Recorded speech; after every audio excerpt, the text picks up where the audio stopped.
उत्तर प्रदेश में कोरोना के 10,600 नए कोरोना संक्रमित सामने आए हैं, लेकिन इन सब के बीच में मुख्यमंत्री योगी आदित्यनाथ बीते 7 मई से लगातार अलग अलग जिलों में जाकर के वहां की स्थिति को देख रहे हैं, समझने की कोशिश कर रहे हैं, साथ में तमाम अस्पतालों का निरीक्षण कर रहे हैं। आज मुख्यमंत्री योगी आदित्यनाथ गौतम बुद्ध नगर, नोएडा, गाजियाबाद, मेरठ के जिले में रहे। इस दौरान यहाँ पर उन्होंने अस्पतालों की स्थिति का जायजा लिया, साथ में अधिकारियों को और डॉक्टरों से बातचीत करते हुए निर्देश दिए कि किसी भी तरह की कोई लापरवाही नहीं होनी चाहिए। और इसके साथ ही उन्होंने ये भी कहा कि तीसरी वेव को लेकर भी उत्तर प्रदेश सरकार अभी से तैयारी कर रही है। हर जिले में पुरुष और महिलाओं के लिए अलग अलग अस्पताल तैयार किए जा रहे हैं कि तीसरी वेव में किसी तरह की स्थिति अगर बिगड़ती है तो उन लोगों को इस तरीके के अस्पतालों में उनको इलाज दिया जा सके।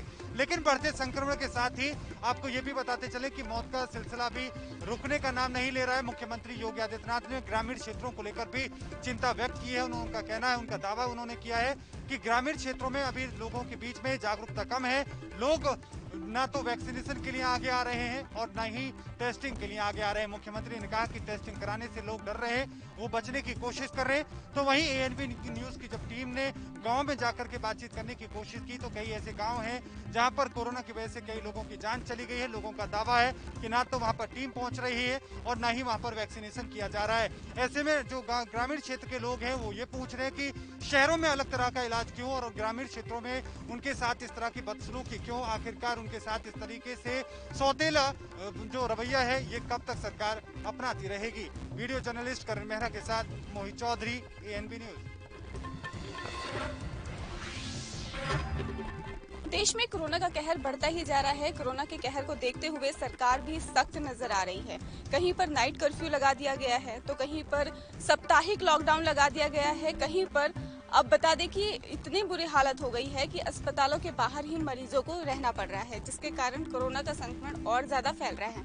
वहीं लोग लापरवाही भी बहुत ज्यादा कर रहे हैं, जिसके चलते कोरोना की रफ्तार जो है वो थमने का नाम नहीं ले रही है। कल सुबह लॉकडाउन कल सुबह 5 बजे तक के लिए था। उसको देखते हुए जो अभी रिकवरी हो रही है दिल्ली के अंदर, काफ़ी अच्छे स्तर पे रिकवरी हो रही है। कोरोना काफ़ी तेज़ी के साथ कम हो रहा है, लेकिन जो गेन्स हम लोगों ने पिछले कुछ दिनों में किए, हम नहीं चाहते कि वो एकदम से ख़त्म हो। तो अभी 1 हफ्ते के लिए लॉकडाउन को हम और बढ़ाने जा रहे हैं। तो कल की बजाय अगले सोमवार को सुबह 5 बजे तक के लिए दिल्ली में लॉकडाउन बढ़ाया जा रहा है। पिछले 24 घंटे में भी लगभग 6,500 केसेस आए हैं, लेकिन पॉजिटिविटी रेट 1% और कम हो गया है। 10% के करीब पॉजिटिविटी रेट आ गया है, जो कल 11% था। केसेस 6,500 आए हैं। मैं उम्मीद करता हूं कि अगले 1 हफ्ते में और ज़्यादा रिकवरी होगी। तो मैं समझता हूं कि अब धीरे धीरे दिल्ली जो है वो ट्रैक पे आती जाएगी। वहीं अब दूसरी तरफ बात कर ले कि दिल्ली के मुख्यमंत्री अरविंद केजरीवाल ने कहा है कि दिल्ली में लॉकडाउन 1 हफ्ते के लिए बढ़ाया जा रहा है। अगले सोमवार सुबह 5 बजे तक के लिए लॉकडाउन बढ़ाया जा रहा है। केजरीवाल ने कहा कि पिछले 24 घंटे में कोरोना के लगभग 6,500 मामले सामने आए हैं। पॉजिटिविटी रेट जो है वो 1% और कम होकर 10% के करीब आ गई है। आपको बता दें कि दिल्ली में 17 की सुबह 5 बजे लॉकडाउन की पाबंदियां खत्म हो रही थी। उससे पहले ही रविवार को दिल्ली के मुख्यमंत्री अरविंद केजरीवाल ने 1 सप्ताह के लिए लॉकडाउन बढ़ाने के निर्देश जारी कर दिए हैं। केजरीवाल ने यह भी कहा कि दिल्ली में लॉकडाउन का अच्छा असर देखा जा रहा है। 26 अप्रैल के बाद से नए मामलों में कमी दर्ज की गई है। पिछले 3 दिन में संक्रमण की दर जो है उसमें भी गिरावट दर्ज की गई है। मुख्यमंत्री ने यह भी कहा कि लॉकडाउन का इस्तेमाल हेल्थ और संसाधन को मजबूत करने के लिए किया गया है। उम्मीद है कि अगले 1 हफ्ते में ज्यादा रिकवरी होगी, पाबंदियां पहले जैसे ही रहेंगी। यहाँ पर केजरीवाल सरकार का साफ तौर पे यही कहना है कि लॉकडाउन के कारण हो सकता है कि जो रिकवरी रेट है वो उस पे कमी हुई है। कैमरामैन करण के साथ सुमन पाल की रिपोर्ट। राजस्थान के दूसरे सबसे बड़े शहर जोधपुर में कोरोना संक्रमण के बाद अब ब्लैक फंगस ने अपने पांव पसार लिए हैं। अस्पतालों में स्वास्थ्य विभाग अभी कोरोना संक्रमण से 2-2 हाथ कर ही रहा था कि ब्लैक फंगस के बढ़ते केस ने भी स्वास्थ्य विभाग की नींद उड़ा दी है। जोधपुर के सबसे बड़े एम्स अस्पताल में अब तक 50 मरीजों में ब्लैक फंगस की पुष्टि हो चुकी है, जिसने स्वास्थ्य विभाग की इस समय नींद उड़ा दी है। जानकारी के मुताबिक जोधपुर एम्स में रोज 2 ब्लैक फंगस मरीजों को ऑपरेशन के लिए लाया जा रहा है। जोधपुर में 50 मरीजों में ब्लैक फंगस का इलाज तो अकेले जोधपुर एम्स में हो रहा है। हालांकि पिछले 5 माह में 50 मरीजों में ब्लैक फंगस की पुष्टि हुई है, लेकिन फिलहाल जोधपुर एम्स में 18 मरीज ब्लैक फंगस के भर्ती हैं, जिनका इलाज जोधपुर एम्स प्रशासन कर रहा है। जोधपुर एम्स में रोजाना 2 ब्लैक फंगस मरीजों के ऑपरेशन कर उनके आंख व जबड़े निकालने पड़ रहे हैं। जोधपुर में ब्लैक फंगस बीमारी का खतरा ज्यादा है, क्योंकि यहाँ टोटल कोरोना पॉजिटिव मरीजों में 60% डायबिटिक मरीज हैं और उनकी इम्यूनिटी कम होने से ब्लैक फंगस का खतरा ज्यादा होता है। जनवरी से अब तक 61,588 मरीज कोरोना संक्रमण की चपेट में आ चुके हैं, लेकिन उनमें से 60% डायबिटिक मरीजों को सावधान रहने की जरूरत है। वैसे तो जोधपुर के मेडिकल कॉलेज में 3 मरीजों में ब्लैक फंगस का इलाज चल रहा है, लेकिन जोधपुर एम्स में संभाग के जिलों से 18 मरीज भर्ती हैं। 4 मरीज जोधपुर जिले के हैं, 4 मरीज पाली जिले से हैं, 5 मरीज बाड़मेर और 5 अन्य मरीज अलग अलग जिलों से जोधपुर एम्स में ब्लैक फंगस का इलाज करवा रहे हैं। ENT/HOD के मुताबिक चेहरे पर सूजन और आंख नाक लाल हो रहा है तो तुरंत विभाग के डॉक्टर्स को चेक करवाएं। खासकर मरीज अपने हिसाब से कोई भी दवाई ना लें। तो ब्लैक फंगस के बढ़ते खतरे ने समय स्वास्थ्य विभाग की नींद उड़ाई हुई है। स्वास्थ्य विभाग के हाथ पांव फूले हुए हैं। कोरोना के साथ साथ ब्लैक फंगस की बीमारी से कैसे लड़ना है, इसने अभी सभी को सख्ते में डाला हुआ है, क्योंकि ब्लैक फंगस की बीमारी जल्दी से पकड़ में नहीं आती, इसलिए ये ज्यादा खतरे का विषय है। ऐसे में हम यही उम्मीद करेंगे कि अगर आप में ब्लैक फंगस के कोई भी जरा से भी लक्षण दिखाई दे रहे हो तो तुरंत अपने नजदीकी अस्पताल जाकर इसका इलाज शुरू करवाएं, ताकि आपकी समय रहते जान बचाई जा सके। कैमरा पर्सन करण मेहरा के साथ मैं पल्लवी राजपूत, ANB न्यूज। देश में कोरोना वायरस के दूसरी लहर का कहर जारी है। दूसरी लहर में वायरस ने शहरों के साथ साथ ग्रामीण क्षेत्र और आदिवासी क्षेत्रों को भी अपने चपेट में ले लिया है। ऐसे में केंद्र सरकार की ओर से गांव और आदिवासी क्षेत्रों के लिए अलग गाइडलाइंस जारी की गई है। सरकार की ओर से जारी गाइडलाइंस के मुताबिक स्वास्थ्य मंत्रालय ने कोरोना से बचाव के लिए निगरानी, स्क्रीनिंग और आइसोलेशन पर जोर दिया है। हर गांव में आशा कार्यकर्ताओं को जुकाम बुखार की मॉनिटरिंग करनी होगी। इसके साथ हेल्थ, सैनिटाइजेशन और नाइट्रेशन कमेटी के लिए लोग भी रहेंगे। जिन मरीजों में कोरोना वायरस के लक्षण पाए जाते हैं तो उन्हें ग्रामीण स्तर पर कम्युनिटी हेल्थ ऑफिसर देखेंगे। गाइडलाइंस में बताया गया है कि अगर किसी मरीज को पहले से गंभीर बीमारी है या किसी का ऑक्सीजन लेवल कम होने पर उन्हें बड़े स्वास्थ्य संस्थाओं में रेफर किया जाए। बुखार और सांस संबंधित परेशानी होने पर उपकेंद्र पर OPD शुरू हो। अगर किसी में कोरोना के संदिग्ध लक्षण दिखे हैं तो स्वास्थ्य केंद्र पर रैपिड एंटीजन टेस्ट किया जाए या फिर ऐसे मरीजों को सैंपल नजदीकी कोविड जांच सेंटर भेजा जाए, जिससे मरीजों को आसानी से ट्रैक किया जा सके। साथ ही आपको बता दें, देश में जिस तरह से कोरोना वायरस बढ़ रहे हैं उस तरीके से देखा जाए तो वहीं कुछ मरीज ठीक भी हो रहे हैं। कैमरामैन करण के साथ ममता शर्मा, ANB न्यूज। मुंबई सहित पूरे महाराष्ट्र में तौकते तूफान को लेकर अलर्ट जारी कर दिया गया है। ऐसे में इस समय उपस्थित है मुंबई के मारवे बीच पर, जहां पर आप देख पा रहे हैं कि मुंबई के ये मारवे बीच है, जहां पर समुद्र अपनी उफान पे है, क्योंकि बताया जा रहा है कि हाई टाइड का वक्त माना गया है। वही जिस तरह से मौसम विभाग ने कहा कि आज देर शाम मुंबई में हाई टाइड और तूफान आने की आशंका है। हालांकि इस जो तट से टकराने की आशंका को लेकर लगातार सुरक्षा मुहैया करवाई गई है। जैसा कि जानकारी मिली है कि NDRF की 3 टीमें जो है मुंबई के समुद्री तटों पर तैनात कर दी गई है, जबकि गोवा सहित अन्य इलाकों में भी इस तरह की तमाम टीमें तैनात की गई है। अब तस्वीरें लगातार देख पा रहे हैं कि लाइफ गार्ड के तमाम वो जवान मुंबई के समुद्र के किनारे लगातार अपनी तैनाती दे रहे हैं। ऐसे में बताया जा रहा है कि किसी भी अनहोनी से निपटने के लिए इस तरह की तैयारियां पूरी कर दी गई है। लगातार कंट्रोल रूम से इनको पूछा जा रहा है कि कितनी तैयारियां और किस तरह की तैयारियां हैं। ऐसे में तमाम तस्वीरें आपके सामने समुद्र की है, जो लगातार समुद्र अपने आगोश में लेने के लिए तैयार है। लेकिन जिस तरह से बताया गया है, तौकाते तूफान की जो तीव्रता होगी काफी तेज होगी, लिहाजा इसकी वजह से किसी भी तरह का जान माल का नुकसान न हो, इसको लेकर लगातार एहतियातन तमाम सुरक्षाएं बढ़ा दी गई है। फायर ब्रिगेड की तमाम टीमें हैं, उनकी गाड़ियां हैं जो मौके पर तैनात की गई हैं। तमाम वो जाबाज जो लाइफ गार्ड हैं उनसे वो भी यहाँ तैनात है, उनसे भी थोड़ी सी जानकारी लेंगे कि किस तरह का प्रिकॉशन दिया गया है। हालांकि उनके पीछे एक तस्वीर आप देख पा रहे हैं कि रेड कलर का झंडा लगाया गया। वो झंडा ये दर्शाता है कि ये पूरा जो इलाका है रेड जोन इलाका है, यानी कि यहाँ से आगे अगर जाएंगे तो जाहिर तौर पर आपकी लाइफ को खतरा हो सकता है, इसीलिए लाइफ गार्ड को यहाँ तैनात भी किया गया है। जानकारी लेंगे किस तरह की प्रक्रिया है, क्या क्या चीजें आप लोग देख रहे हैं। कुछ न कुछ बोलने से कतरा रहे हैं, लेकिन ये तस्वीरें दिखा रही है कि इनकी तैनाती इस तरह की गई है कि कोई भी अनहोनी यहाँ ना हो। फिलहाल जिस तरह से तौकाते तूफान का वेग होगा, तीव्रता होगी, उसको भी आंकने के बाद इस तरह की सुरक्षा मुहैया करवाई जाएंगी। लेकिन तस्वीरें एक बार फिर से समुद्र की दिखा दें कि मुंबई के मलाड मारवे बीच का यह इलाका है, जहां पर समुद्र के पीछे हमारे जो तस्वीरें दिख रही है उसकी तीव्रता दिख रही है, उसका वेग दिख रहा है। मानो ऐसा लग रहा है कि देर शाम होते होते इसकी तीव्रता और बढ़ जाएगी, क्योंकि तौकाते तूफान के बारे में जिस तरह से जानकारियां मिल रही कि जिन राज्यों में, जिन इलाकों में अब तक गया है वहां बड़ी तबाही मचाई गई है। इसी वजह से यहाँ पर जो तमाम सुरक्षाएं बढ़ा दी गई है। कैमरा पर्सन विनय सिंह के साथ मैं पत्रकार सोनी, एनबी न्यूज, मुंबई। मुरादाबाद जनपद के भोजपुर थाना क्षेत्र के नकटपुरी कला गांव में आज रात्रि के उस समय अफरा तफरी का माहौल बन गया था, जब बच्चों की कहासुनी को लेकर के दो पक्ष आमने सामने आ गए थे। दोनों पक्षों में पहले तो जमकर लाठी डंडे चले और बाद में पथराव हुआ, जिसमें शरीफ नामक व्यक्ति के घर पर दबंगों ने इस तरह अपनी छत से पथराव किया कि शरीफ नामक व्यक्ति के घर में पत्थर ही पत्थर दिखाई दे रहे हैं। आप तस्वीरों में साफ देख सकते हैं कि शरीफ नामक व्यक्ति के घर पर किस तरह दबंगों ने पथराव किया है।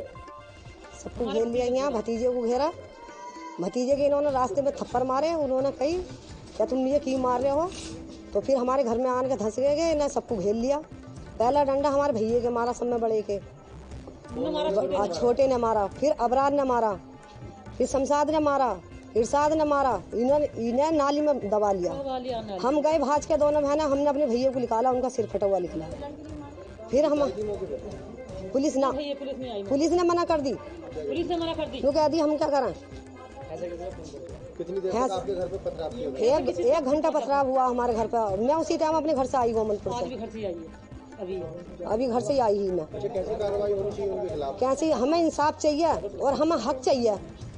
दबंगों के इतने हौसले बुलंद हैं कि दबंगों ने पहले लाठी डंडों से पीटा, फिर पथराव कर 6 लोगों को गंभीर रूप से घायल कर दिया। मौके पर पहुंची पुलिस ने घायलों को एम्बुलेंस की मदद से जिला अस्पताल में भर्ती कराया, जहां पर 2 की नाजुक हालत बनी है और बाकी का उपचार चल रहा है। पुलिस ने मामला दर्ज कर लिया है। जो भी सत्य सामने आएगा पुलिस उसके खिलाफ कड़ी कार्रवाई की बात कह रही है। अपने सहयोगी नबी अहमद के साथ ANB न्यूज, बाजिद अली, मुरादाबाद।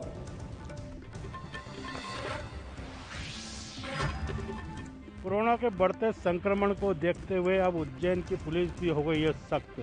बिना कारण घर से निकले तो होंगे वाहन जब्त, जिसे कोर्ट में ही छुड़वाया जा सकेगा। उसके अलावा वो कहीं भी छुड़वाया नहीं जा सकेगा। उज्जैन शहर में या उज्जैन शहर जिले में कोरोना संक्रमण लगातार बढ़ता जा रहा है, जिसको लेकर पुलिस प्रशासन अब सख्त हो गई है। अब बेवजह जो लोग घर से निकल रहे हैं उन पर पहले तो उन्होंने कैमरे के द्वारा मॉनिटरिंग कर उनके चालान बनाए, अस्थायी जेल भेजा और जुर्माना भी लगाया। लेकिन उनके बाद भी कई लोग ऐसे थे जो समाज के दुश्मन हैं, जो बिना कई कारणों से, बिना कोई मतलब के घरों से निकल रहे थे। उनको लेकर अब पुलिस ने नई कार्रवाई शुरू कर दी है, जिसको लेकर पुलिस ने अब जो लोग बिना वजह, बिना कारण के घर से निकलेंगे उनकी गाड़ियों को जब्त कर कोर्ट भेजेगी, जिसे कोर्ट द्वारा ही छुड़वाया जा सकेगा। उसी के तत्वाधान में उज्जैन के अरविंदर सिंह ASP ने यह कार्रवाई शुरू की है और खुद चौराहों पर और सड़कों पर खड़े होकर ऐसे लोगों की चालानी कार्रवाई भी की है जो लोग बिना कारण के, बिना वजह के, बिना मतलब के बाज़ारों में घूम रहे थे। इससे उन्होंने बताया है कि इससे कोरोना की चेन को रोकने में सफलता हासिल होगी, क्योंकि ये वो लोग हैं जो बिना किसी मतलब के निकलते हैं। इनकी गाड़ियाँ जब्त कर कोर्ट में पेश किया जाएगा और उसके बाद इन्हें चालान देकर छोड़ा जाएगा। अगर इसके बाद भी ये लोग नहीं मानते हैं तो इन्हें जुर्माना और अस्थायी जेल भी भेजा जाएगा। अभी तक 110 लोगों के वाहन जब्त कर चुकी है पुलिस और उन्हें कोर्ट भेज चुकी है। आगे भी ये कार्रवाई लगातार जारी रहेगी। उज्जैन से विजेंद्र यादव, ANB न्यूज के लिए, कोलू राठौर के साथ।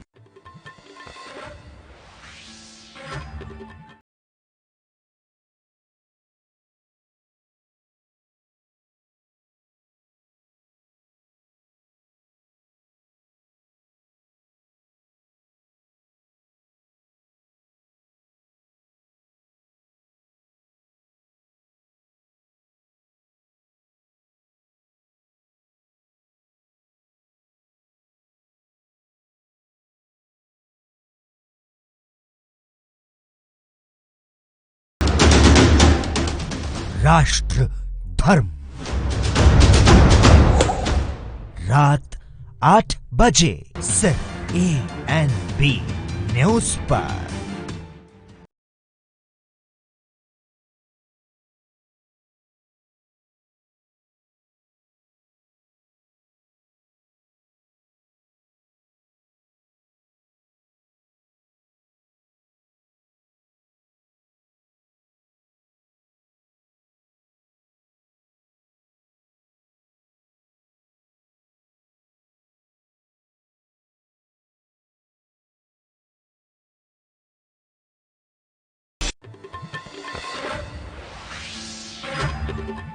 प्रदेश में कोरोना महामारी अभी समाप्त नहीं हुई है और ऐसे में एक नई बीमारी ने इजाद पा लिया है जिसका नाम है ब्लैक फंगस, जिसको लेकर राज्य सरकार और केंद्र सरकार लगातार प्रयासरत है। अगर बात करें राज्य सरकार की बात करें तो मुख्यमंत्री शिवराज सिंह चौहान ने भी ऐसे कई हॉस्पिटल निर्धारित किए हैं जहां पर अब ब्लैक फंगस बीमारी का इलाज किया जाएगा। प्रदेश में जिस कदर कोरोना महामारी ने अपना एक कहर मचा रखा था, ऐसे में अब कोरोना महामारी के बाद ब्लैक फंगस बीमारी भी मध्य प्रदेश में लगातार जोरों से इन दिनों लोग बीमार हो रहे हैं। ऐसे में प्रदेश सरकार लगातार उन हॉस्पिटलों को चिन्हित किया है जहां पर ब्लैक फंगस के मरीजों का इलाज किया जाए।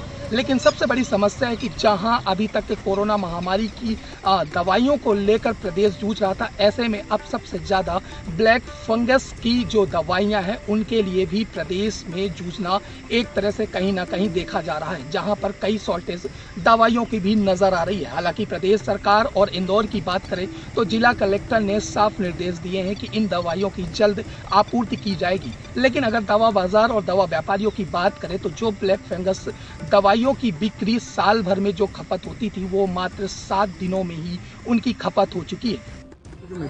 देखिए, इलाज को लेकर तो कोई इशू नहीं है, बहुत कैपेबल है डॉक्टर्स अपने यहाँ। इशू मेन आ रहा है उसकी एम्फोटेरेसिन बी मेडिसिन को लेकर के। हम लोगों ने 4-5 दिन पहले माननीय सांसद जी ने, डॉक्टर निशांत खरे जी ने, प्रभारी मंत्री जी ने मीटिंगें भी ली हैं इसमें। अस्पतालों की मीटिंग भी हुई है, यहाँ के डीलर्स की मीटिंग हुई है, स्टॉकिस्ट की मीटिंग हुई है। उनका ये कहना था कि अभी सप्लाई बहुत कम हो गई है और जो डिमांड देश की पूरे साल भर की रहा करती थी वो 7 दिन में अब डिमांड आ रही है। उसमें गवर्नमेंट को बतला दिया गया है, सेंट्रल गवर्नमेंट भी उसमें वर्किंग कर रही है। देखते हैं उसमें क्या नतीजा निकलता है। तो कहीं ना कहीं कोरोना महामारी के बाद अब प्रदेश सरकार के लिए ब्लैक फंगस बीमारी भी कहीं ना कहीं एक चिंताजनक स्थिति बनती जा रही है। जहां लोग कोरोना महामारी से त्रस्त थे, ऐसे में अब ब्लैक फंगस नामक बीमारी ने भी इजाद पा लिया है और दिन प्रतिदिन इसकी दवाइयां भी कहीं ना कहीं शॉर्टेज कर रही हैं। वहीं अब प्रदेश सरकार लगातार इन दवाइयों की आपूर्ति के लिए जल्द से जल्द दिशा निर्देश दिए हैं। इंदौर मध्य प्रदेश के लिए गणेश तिवारी, ANB न्यूज के लिए। कोरोना वायरस से फैली महामारी ने अब अपना तांडव दिखाना शुरू कर दिया है। इसी के साथ सरकार एवं सरकारी दावों की भी हवा निकल गई है। सारे दावे कागजी एवं किताबी बनकर रह गए हैं। जागरूकता, जांच, इलाज, साफ सफाई, सैनिटाइजेशन जैसे कार्य बहुत ही तीव्र गति से चलाए जा रहे हैं, लेकिन वास्तविकता से इनका कोई भी लेना देना रह नहीं गया है। ऐसे में जनता सिर्फ भगवान भरोसे ही जीवित है। यह बात हम किसी पिछड़े जनपद की नहीं कर रहे हैं, बल्कि अत्यंत VVIP जनता की जनपद की श्रेणी में शुमार केंद्रीय मंत्री स्मृति ईरानी के संसदीय क्षेत्र अमेठी की कर रहे हैं, जहां पे जगदीशपुर थाना क्षेत्र के अंतर्गत हारीमऊ गांव की जनता जो है वह डर के साए में घुट-घुट कर जीने को मजबूर है। बता दें, यहाँ पे बीते 1 महीने में लगभग 2 दर्जन से अधिक मौतें हो गई हैं, जिनमें से कुछ मौतें तो आकस्मिक हैं, स्वाभाविक तौर पे हो गई हैं। वहीं पर कुछ मौतों का कुछ कारण नहीं पता चल रहा है। ऐसे में कुछ शंका लगाई जा रही है। ग्रामीण बताते हैं कि कुछ कोरोना का भी लक्षण दिखाई पड़ा, कुछ कोरोना की वजह से खत्म हो गए। ऐसे में ग्रामीणों का कहना है कि अभी तक कोई भी प्रशासनिक टीम या कोई भी ऐसे लोग जो सरकार के द्वारा, शासन के द्वारा भेजे जाते हैं जांच के लिए, ट्रेस करने के लिए और दवाइयों के लिए, वो कोई भी हमारे गांव में नहीं आए हैं। कुछ प्राकृतिक थी, कुछ सांस फूलने से, कुछ कोरोना के लक्षण से हुई हैं। इनको सर्दी जुकाम बुखार भी था और सरकार की तरफ से किसी प्रकार की ना कोई गाड़ी आई, ना कोई सेवाएं दी गई, कुछ नहीं था अभी तक का। मैं खुद कोरोना पॉजिटिव था, मेरे पास DM का फ़ोन आया, गौरीगंज से फ़ोन आया, लेकिन अभी तक मेरे दरवाजे पे कोई वहाँ प्रशासन की तरफ से कोई तरह की सेवाएं नहीं दी गई। आपकी पहुंचे कब आई थी, कितने दिन पहले? लगभग 1 महीने पहले। तो क्या आपको शासन की तरफ से कोई सेवाएं मुहैया नहीं कराई? कुछ नहीं, सिर्फ फोन आते रहे, फोन से सारी जानकारी ली गई, लेकिन मेरे घर के पास कोई नहीं आया। बताइए भैया, आपके गांव में लगातार करीब 2 दर्जन मौतें हुई हैं, उसके बावजूद भी आपके गांव वाले कुछ डरे सहमे हैं। ऐसे में क्या स्वास्थ्य विभाग की तरफ से आपके गांव में क्या मेडिकल परीक्षण या सैनिटाइजेशन व्यवस्था या साफ सफाई को लेकर कोई स्वास्थ्य विभाग या जिला प्रशासन की तरफ से ध्यान दिया गया, नहीं देगा अभी तक? स्वास्थ्य विभाग की तरफ से किसी तरह की मदद नहीं दी गई, सिर्फ एक बार सैनिटाइजिंग किया गया पूरे गाँव का। वहीं पर जो है जिलाधिकारी और मुख्य चिकित्सा अधिकारी डॉक्टर आशुतोष दुबे का कहना है कि हम पूरे जनपद में टीमें भेजकर गांव-गांव में जांच कर रहे हैं और जो भी कोरोना के केसेस दिखाई पड़ रहे हैं उनको ट्रेस किया जा रहा है, उनको दवा दी जा रही है, लेकिन ये सब सिर्फ कागजों पर ही सीमित रह गया है, वास्तविकता से ये कहीं ना कहीं परे है। ऐसे में यह एक भयावह तस्वीर अमेठी जनपद के जगदीशपुर थाना क्षेत्र के हरिमल गांव से निकलकर सामने आ रही है, जिसमें कि ग्रामीणों ने अपनी दशा का बयान खुद ही कर दिया है। कैमरामैन संजय यादव के साथ राजकुमार जायसवाल, ANB न्यूज अमेठी।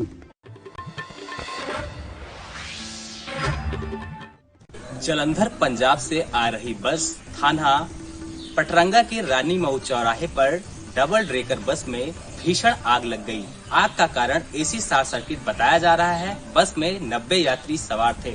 मौके पर देखते हुए वहां के लोगों ने फायर ब्रिगेड को सूचना दी। मौके पर पहुंची फायर ब्रिगेड की टीम ने आग पर काबू पाया। आपको बताते चले कि ये जलंधर पंजाब से बिहार पूर्णिया जा रहे थे। बस में 90 यात्री सवार थे। मौके पर पहुंची पुलिस टीम ने लोगों के जायजा लिया और पूछा कि सब लोग सुरक्षित हैं। मौके पर पहुंची फायर ब्रिगेड की टीम ने आग पर पाया काबू। वहीं कुछ सामान भी जलकर हुए राख। वीडियो पर्सन मोहित के साथ Gaurav Mishra, ANB news channel Ayodhya. Corona काल में जहां एक तरफ ऑक्सीजन प्राणवायु का काम कर रही है, तो वहीं ऐसे में जो प्राणवायु लाने ले जाने के लिए ड्राइवर लगाए गए हैं वो भी किसी कोरोना योद्धा से कम नहीं है। बात की जाए भिंड जिले की, तो ऐसे ही कोरोना योद्धा के साथ एक जिम्मेदार पद पर बैठी हुई है भिंड कलेक्टर के द्वारा अमानवीय व्यवहार किया जाता है। जी हां, भिंड जिले के कलेक्टर सतीश कुमार एस ने ऑक्सीजन सिलेंडर लाने ले जाने वाले वाहन के ड्राइवर के साथ बदतमीजी पेश की है, जिसमें अपने गार्ड के द्वारा छोटी सी बात पर थप्पड़ मरवा दिया जाता है। वाकया भिंड का है, जब ऑक्सीजन ले जाने वाले वाहन के ड्राइवर जब उसमें लगे कैमरे को ठीक करता है तो कलेक्टर की निगाह पड़ती है और कलेक्टर कहते हैं कि कैमरे से क्यों छुआ कैमरा, तो उसका कहना था कि कैमरा किसी ने ऊपर या नीचा कर दिया है तो उसे ठीक करने के लिए मैंने छुआ था। बस इतने में भिंड कलेक्टर महोदय उत्तेजित हो जाते हैं और अपने गार्ड के द्वारा उस ड्राइवर में, जिसका नाम इरशाद है, थप्पड़ परवाते हैं। तो ऐसे में पीड़ित ड्राइवर भी काफ़ी दुखी है। उसका कहना है कि हम लोग कोरोना काल में जहां एक तरफ लोगों की जिंदगियां बचा रहे हैं, तो हमें एक इनाम के बदले में हमारे ऊपर भिंड के कलेक्टर के द्वारा थप्पड़ परवा दिए जाते हैं। वहीं इस मामले में सहकारिता मंत्री डॉक्टर अरविंद सिंह भदौरिया ने कहा है कि मामला हमारे संज्ञान में नहीं था, आप लोगों ने हमें बताया। निश्चित ही जांच के बाद जो भी दोषी होगा उसके खिलाफ कार्रवाई की जाएगी। जो वाहन चालक था उसको अपने गार्ड से काफी पिटवाया। मुझे मालूम है, आपके द्वारा देखे और मैं अभी पता कर लूँगा। ऐसा कोई किस्सा इस तरह की ऐसा कोई किस्सा होगा तो मैं उस पर निर्देश भी दूंगा और बात भी करूँगा, पता कर। ANB न्यूज के लिए कैमरा पर्सन के साथ प्रदीप राजावत, भिंड।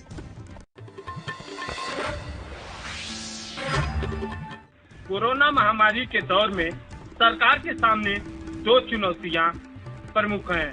पहला कोरोना महामारी से निपटने का, तो दूसरा खाद्यान्न आपूर्ति का। कोरोना महामारी से तो डॉक्टर्स और टीम जो है निपट रहे हैं, लेकिन खाद्यान्न का जिम्मा जो है इस साल किसानों के जिम्मे है। इस देश में अच्छी पैदावार इस साल होने के चलते खाद्यान्न की कमी नहीं है और सरकार ने भी खरीदारी करने में व्यापक जो है बदलाव किया है, जिसके चलते काफी सहूलियतें मिल रही है और केंद्रों पे किसान भी खरीदारी के लिए पहुंच रहे हैं। लेकिन कुछ क्रय केंद्रों का गोदाम इतना जर्जर हो चुका है कि वहां इसके चलते गोदाम जर्जर होने के चलते वहाँ जो खरीदारी है प्रभावित हो रही है। यह क्रय केंद्र है टेकुआटार का, जो रामकोला ब्लॉक क्षेत्र का है। इस क्रय केंद्र की हालत आप तस्वीरों में साफ तौर से देख सकते हैं कि किस तरह यह जर्जर हो चुका है और इस गोदाम में गेहूं अनाज से पूरा भरा पड़ा है और बारिश होने के चलते यह जो गेहूं है भीजने की पूरी आशंका है। गोदाम प्रभारी जो है इसको लेके काफी परेशान है। अब देखना यह है इससे निपटने के लिए सरकार आगे क्या कदम उठाती है। कैमरामैन ईश्वर चंद के साथ Govind Patel, ANB news, Kushinagar.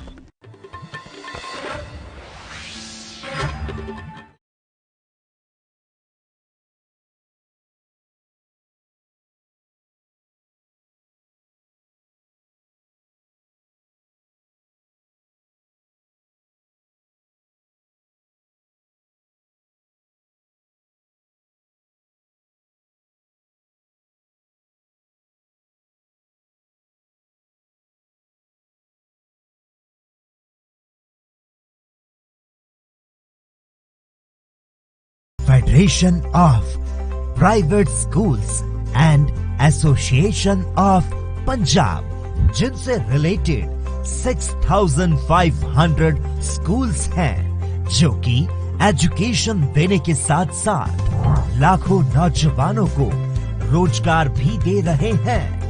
Private संस्थानों का योगदान शिक्षा के क्षेत्र में बहुत ही बड़ा है, लेकिन अब तक सरकार द्वारा इनको और इनमें काम करते प्रिंसिपल्स और टीचर्स को सम्मानित नहीं किया गया।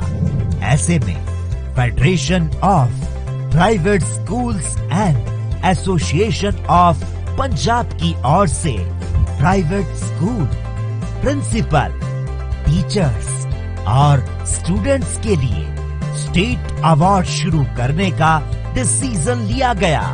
फेडरेशन की ओर से स्टेट लेवल पर अवार्ड दिए जाएंगे।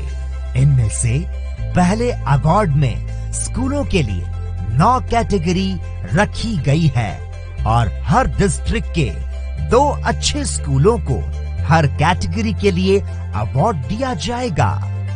पंजाब के 22 जिलों में हर जिले के 2 प्रिंसिपल, एक CBSE बोर्ड और एक पंजाब स्कूल शिक्षा बोर्ड को डायनामिक प्रिंसिपल अवार्ड दिया जाएगा। यही नहीं, प्राइवेट स्कूलों में काम कर रहे और हर जिले से 5 टीचर्स को द्रोणाचार्य अवार्ड से सम्मानित किया जाएगा। इसके अलावा 10th एंड 12th क्लास के अच्छी पोजीशन लेने वाले स्टूडेंट्स को proud of Punjab state level award से सम्मानित किया जाएगा।